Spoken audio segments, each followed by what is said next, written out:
andai no Espírito, e jamais satisfareis a concupiscência da carne.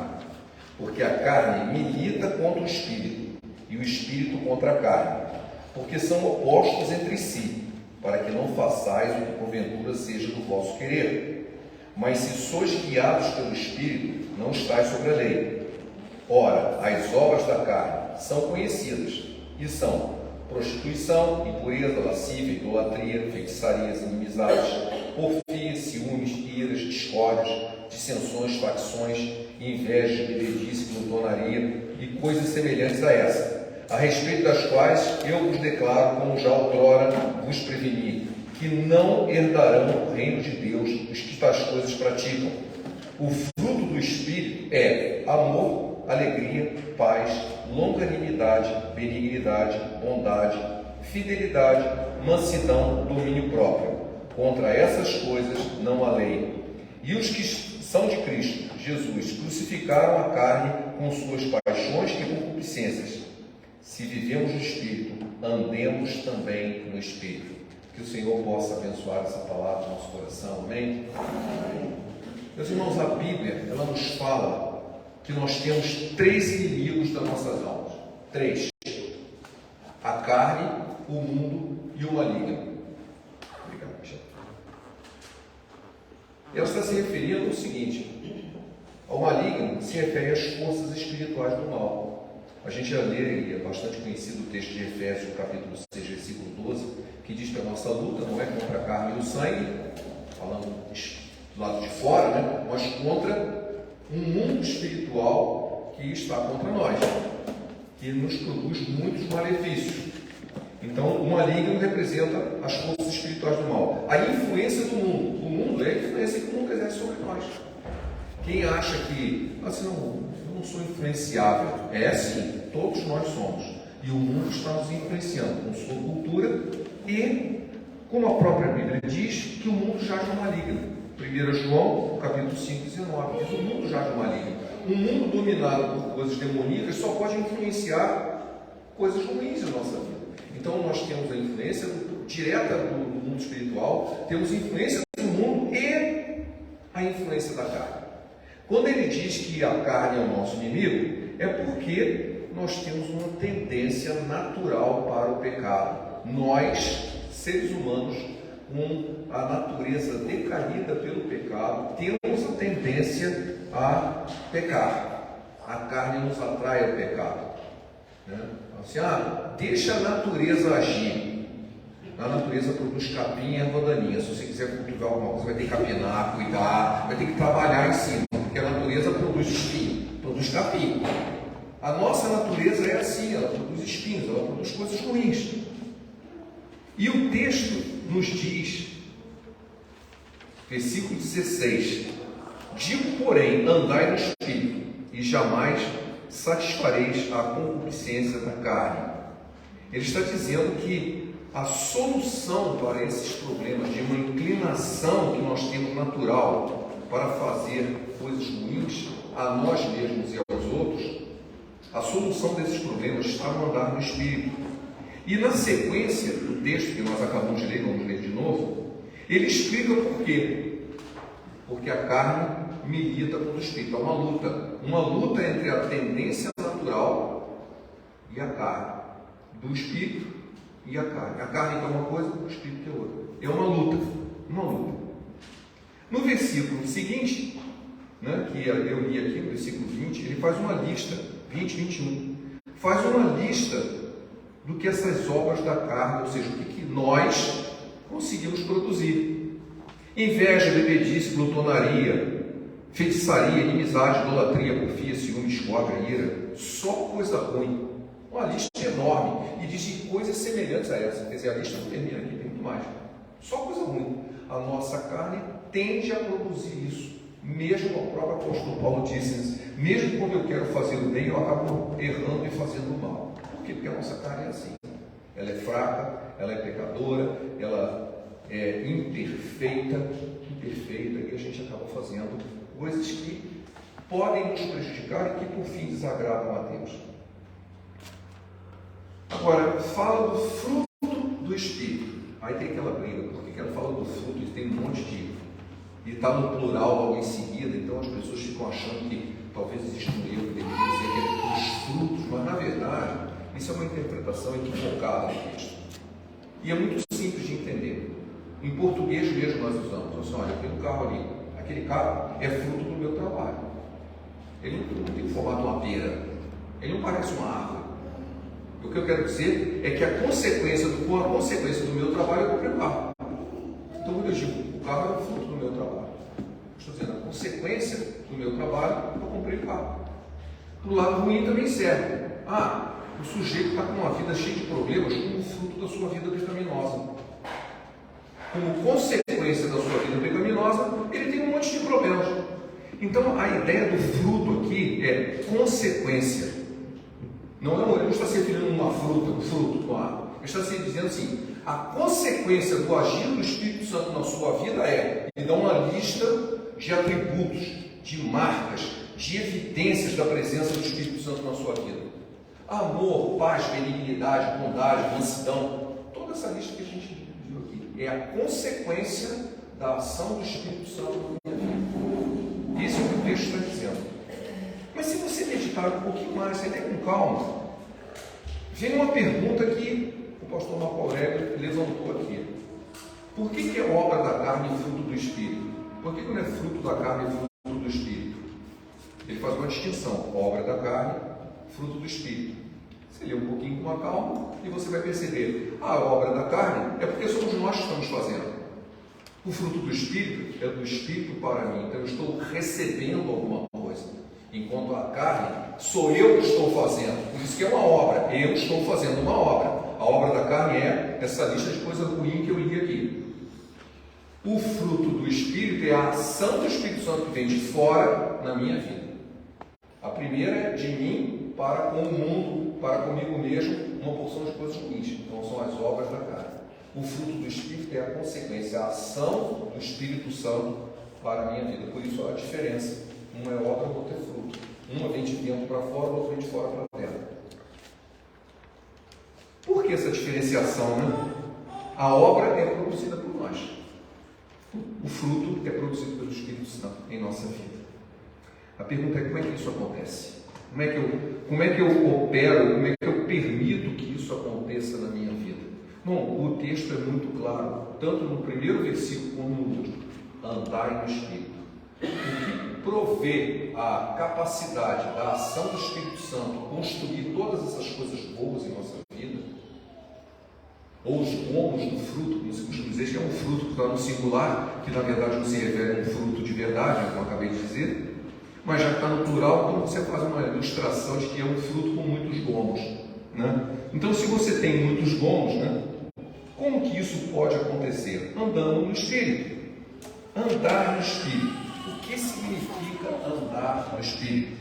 Andar no Espírito essencialmente é andar com o Espírito Santo, aceitar a liderança do Espírito, permitindo que Ele nos guie, que Ele nos oriente, que Ele conforme a nossa mente. Existe um texto lá do apóstolo Paulo, deixa que a sua mente seja conformada, assim, tomar a forma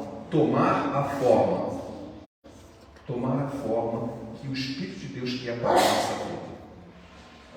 Em resumo, o modo como nós temos recebido a Cristo, que é pela fé, pela mesma maneira, pela fé, eu quero permitir que o Espírito me guie, me oriente, e eu quero andar com Ele. Assim, os que andam em Espírito, andam no Espírito, eles vão demonstrar essa santidade diariamente. Cada momento, o cristão conscientemente escolhe, essa palavra marque bem, escolhe, por fé, depender do Espírito Santo. Isso é uma escolha que eu faço. Ele pode falar ao meu ouvido, pode fazer um milagre na minha vida, e eu não agir em função disso. É uma escolha que eu faço. Depender do Espírito é uma escolha que eu faço. Eu peço para Deus me responder a uma coisa, depois eu não dou ouvidos à voz de Deus. Me orienta, e o Senhor me orienta, mas eu faço o contrário. Foi uma escolha. O Espírito Santo nos guia, cada pensamento, cada palavra, cada ação. Querem ver uma ilustração bíblica? Um dia Jesus se encontrou com um jovem. Isso não é uma parábola. É um fato. Um jovem encontrou com ele, cheio de boas intenções. Senhor, o que eu devo fazer para herdar a vida eterna? Olha, que ótima pergunta. Olha, Jesus, olha, obedece os mandamentos. Obediência, obedece os mandamentos. Já passou tudo, tranquilo. O que mais? Me siga. Não, isso eu não quero não. Ele estava cheio de boas intenções, mas na hora dele escolher, ele escolheu o seu próprio caminho. Não escolheu seguir a Jesus. Ele não escolheu andar com o Espírito. Ele escolheu o seu próprio caminho. Então, houve uma escolha. Ele podia ter sido. Apesar de eu já ter feito tudo que eu achava que era certo, estava faltando uma coisa: eu preciso seguir Jesus. O versículo 17, ele volta a dizer: a carne milita contra o Espírito, e o Espírito contra a carne, porque são opostos entre si, para que não façais o que porventura seja do vosso querer. Tem uma luta aí. Não dá para andar nos dois simultaneamente, andar na carne e no Espírito. Não dá. Embora tem gente que acha que dá, mas não dá. Não dá. Ou você anda no Espírito, ou você anda na carne. Então vou fazer o seguinte: cada dia eu ando de um jeito. Segundas, quartas e sextas eu vou andar na carne. Terças, quintas e sábados eu ando no Espírito. Domingo vamos ver o que eu decido. Não resolve. Então assim, no mês pares eu ando no Espírito. Nos meses ímpares eu ando na carne. Quando tiver um festival assim eu vou na carne. Quando tiver um culto gospel eu vou no Espírito. Esse tipo de coisa só entristece o Espírito Santo. Porque tem gente que faz isso mesmo. Eu já tenho pregado aqui que a palavra santo significa separado, mas tem gente que acha que pode ser separado juntinho. Eu não entendo como é que pode uma coisa dessa. Ou você está separado ou está junto, não dá para as duas coisas ao mesmo tempo. É o ser e não ser. Eu quero ser diferente, mas não quero que as pessoas me vejam como diferente. Eu quero ser e não ser ao mesmo tempo. Isso não é possível. Ou você está num lado ou está no outro. Ou você está andando no Espírito ou está andando na carne. Por quê? Porque um está brigando contra o outro. A palavra diz claramente: há uma luta, militam contra o outro. Um é contra o outro. Não é só que a carne é contra o Espírito é contra a carne. Estão brigando. Não é possível andar nos dois simultaneamente. Quem tenta fazer isso, e eu sei que muita gente tenta, às vezes, mesmo sem perceber, está entristecendo o Espírito de Deus, está entristecendo o Espírito Santo. Não entristeçais o Espírito de Deus, no qual fostes selados para o dia da redenção. Efésios 4:30. Escrito claramente: você está entristecendo o Espírito de Deus. Em vez de você andar com ele, você ora que é aqui, ora que é lá, e vai um pelar outro carro. Tem até um adágio, que é um adágio que eu não gosto muito, mas que diz que é o crente Raimundo, né? Não sei se é alguém que se chama Raimundo, espero que não. Que é um pé na igreja, outro no mundo. Então, está sempre uma coisa na carne, outra no Espírito, cada hora está no lado. Isso entristece o Espírito de Deus. Não reine, portanto, o pecado no vosso corpo mortal, de maneira que obedeçais às suas paixões. Ele não está dizendo assim: você não pode pecar nunca. A nossa natureza pecadora sempre acaba pecando. Mesmo quando você quer fazer o certo, você acaba fazendo coisa errada. Aqui diz: o pecado não reine. Não reine, ou seja, ele está dominando, ele é o rei, ele está mandando em você. E aí já é diferente. Você está deixando o pecado mandar na sua vida. Não, nem ofereçais cada um dos membros do seu corpo ao pecado, como instrumentos de iniquidade, mas oferecei-vos a Deus, como ressurreto dentre os mortos, e os vossos membros a Deus, como instrumentos de justiça. Romanos 6, 12 e 13. É uma escolha. Nós temos que fazer essa escolha. Andar em obediência. Andar em obediência. Eu já contei para os irmãos um episódio que aconteceu na nossa vida. Nós estávamos em uma igreja, estávamos nos Estados Unidos. Nós quisemos visitar uma igreja, uma mega igreja muito famosa, chamada Potential Church. Só que ela ficava em outra cidade. Na cidade onde a gente estava, nós não estávamos de carro, tinha que pegar 3 ônibus para chegar lá. Ok, fizemos um planejamento, saí de casa às 7h30 mais ou menos, pegamos 2 ônibus. Quando chegou no terceiro, ele não estava mais funcionando, ele não funcionava no fim de semana, a gente não sabia disso. E ficava mais ou menos a 5 km da igreja. E a gente andou 5 km até a igreja, 2 horas andando no sol. Entre sair de casa e chegar na igreja foram quase 5 horas. Eu cheguei na igreja quase no final do culto, pronto para voltar, encharcado de suor, pensando: como é que eu vou fazer para voltar? Eu levei 5 horas para chegar e não tem ônibus. Quando eu cheguei, estava no final do culto. E eu peguei a última parte da mensagem, estava escrito num telão bem grande assim: Deus sempre honra a obediência. Foi a única coisa que eu lembro da mensagem, não precisava mais nada. Deus sempre honra a obediência. E eu lá, meu Deus, como é que eu vou fazer para voltar?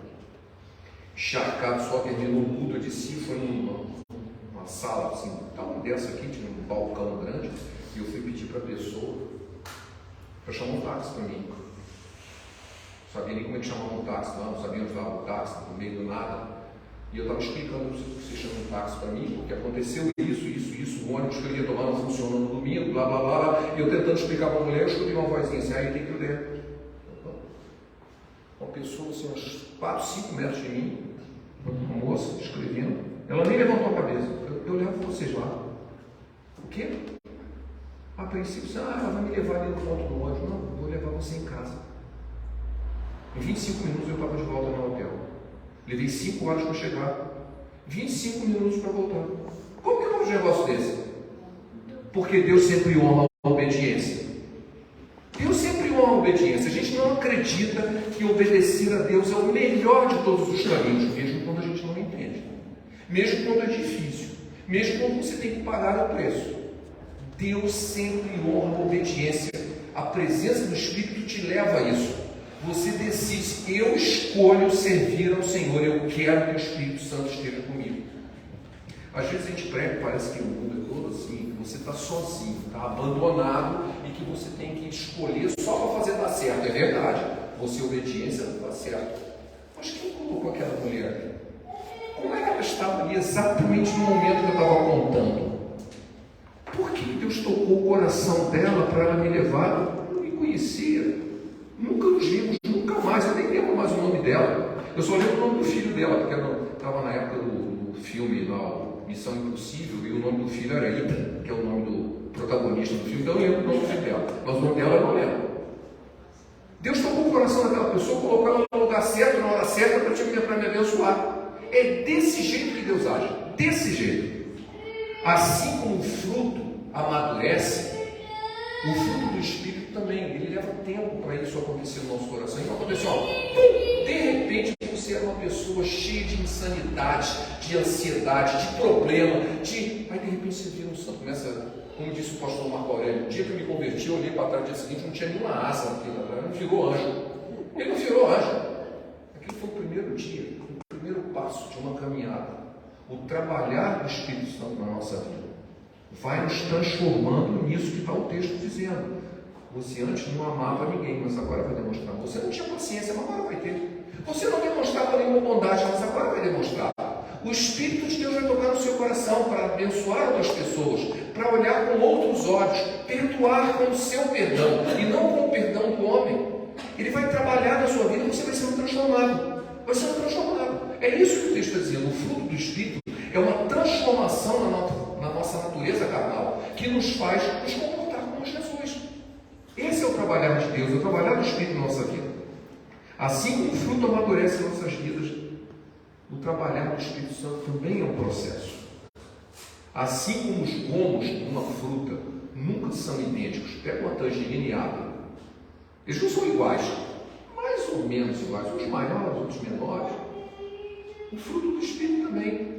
Você não tem igualmente a mesma intensidade em todos aqueles itens. Não tem, porque isso depende da sua vida, depende das circunstâncias, depende do propósito de Deus ali. Se eu preciso de mais bondade, porque eu estou vivendo num ambiente que precisa demonstrar bondade, aquele gomo vai estar maior. Talvez eu precise de mais paciência, talvez eu precise de mais isso. Eu não sei, isso depende do propósito de Deus na sua vida e do ambiente que você está. E da vida que você teve, as dificuldades que você teve. Deus vai transformar você se olha, esse ponto aqui você precisa ser mais fortalecido, esse aqui talvez não precise tanto, porque eu vou te usar aqui, você vai ser bênção ali, você vai ser abençoado aqui. Então, os gomos, que a gente pode dizer que são essas características do fruto do Espírito, eles não são de igual intensidade. Essa intensidade é individualizada. Cada um de nós tem um tanto, porque depende do agir de Deus na nossa vida. E depende do propósito que Ele tem na nossa vida. A presença do Espírito Santo em nós é o selo de Deus na nossa vida. Eu estava falando na escola dominical que os demônios reconhecem a presença do Espírito Santo na vida do crente. Se reconhece. Não são os homens que reconhecem, esse cara aí tem cara de crente. Se ele só tem cara, não significa nada. Porque o diabo também pode se transformar em anjo de luz, segundo a palavra. Mas os demônios sabem, porque ele vê a presença do Espírito Santo na vida do crente. Esse aí não. O Espírito de Deus está dando evidências de vida eterna. Evidências que a presença de Deus está lá. Mas eu sou falho, eu às vezes erro. Não, eu também. Todos nós somos assim. Nós estamos num processo de santificação. Nós só vamos nos livrar dessas falhas e chegar no céu. Mas a presença do Senhor em nossas vidas, a presença do Espírito Santo, para quem anda com Ele, para quem escolheu andar com Ele, vai nos transformando de glória em glória, como diz o apóstolo Paulo. De glória vai nos transformando e vai produzindo as características que nós chamamos de fruto do Espírito. Pois todos os que são guiados pelo Espírito de Deus são filhos de Deus. Romanos 8,14. É uma frase bem grossa. Todo mundo é filho de Deus. Eu também sou filho de Deus. É mesmo? Você não é filho de Deus se você não é guiado pelo Espírito de Deus. A Bíblia diz: aqueles que são guiados pelo Espírito de Deus são filhos de Deus. Se você não está sendo guiado pelo Espírito de Deus, você não é filho de Deus, você é criatura de Deus. Sabe como é que é? Então nem todo mundo é filho de Deus? Não. Todos nós somos criaturas de Deus. Para começo de conversa, filho, Deus só tem um, que é Jesus, que é o primogênito. Os outros, nós, somos filhos adotivos. Somos adotados por Deus. Porque o Espírito Santo está em nós. E se nós somos guiados por Ele, nós somos filhos de Deus. É o que diz a palavra. Sabemos que todo aquele que é nascido de Deus não vive em pecado. Antes, aquele que nasceu de Deus o guarda, e o maligno não lhe toca. Oh, bendita garantia. Olha, eu estou com você para deixar. Vai ter um monte para os malignos.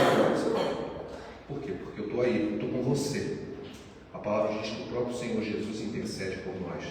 O Espírito de Deus está nos transformando, nos abençoando, nos fortalecendo, nos orientando, e é Ele que vai nos dar vitória todo o tempo, para que nós sejamos abençoados e abençoadores. Eu gostaria, para terminar, que nós abríssemos o texto. Por favor, abram suas Bíblias em 2 Pedro, capítulo 1, versículos de 3 a 8. 2 Pedro, capítulo 1, versículos de 3 a 8.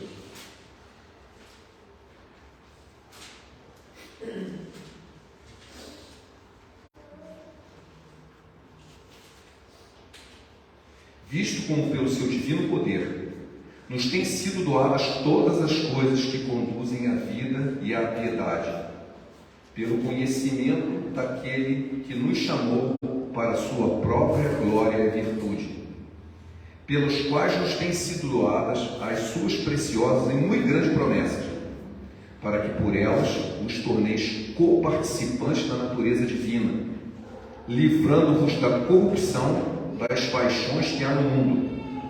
Por isso mesmo, vós, reunindo toda a vossa diligência, associai a vossa fé à virtude, com a virtude o conhecimento, com o conhecimento o domínio próprio, com o domínio próprio a perseverança, com a perseverança a piedade, com a piedade a fraternidade, com a fraternidade o amor. Porque essas coisas, existindo em vós e em vós aumentando, fazem com que não sejais nem nativos, nem frutuosos em pleno conhecimento do nosso Senhor Jesus Cristo. Nós vamos ser frutuosos e vai existir, não apenas vai aumentar. Você vai caminhar com Deus, vai caminhar no Espírito, vai andar no Espírito, nossa natureza vai sendo transformada e os gomos vão crescendo, exatamente como uma fruta que vai crescendo. Os gomos vão criar, a fruta vai crescendo, o fruto do Espírito vai crescendo como um todo, porque nós estamos caminhando, estamos num processo, e diz aqui claramente que é uma decisão, um caminhar que eu decido fazer. O Senhor vai estar conosco, vai nos abençoar, vai nos fazer crescer, e nós vamos ser frutuosos na presença de Deus, amém? Que o fruto do Espírito esteja conosco, porque nós decidimos andar com Ele. Pai, obrigado pela Tua palavra. Que o Teu Espírito faça ela ter sentido no coração de cada um. Que cada necessidade seja abordada pelo Teu Espírito. Que cada insegurança, que cada ansiedade, que cada incerteza seja esclarecida. e que o Teu poder esteja sobre cada um aqui presente que tem ouvido essa mensagem. Que possamos andar contigo, andar no Teu Espírito e produzirmos o fruto, ó Pai, para a vida eterna, em nós mesmos e para os outros. É o que te pedimos em nome de Jesus. Amém.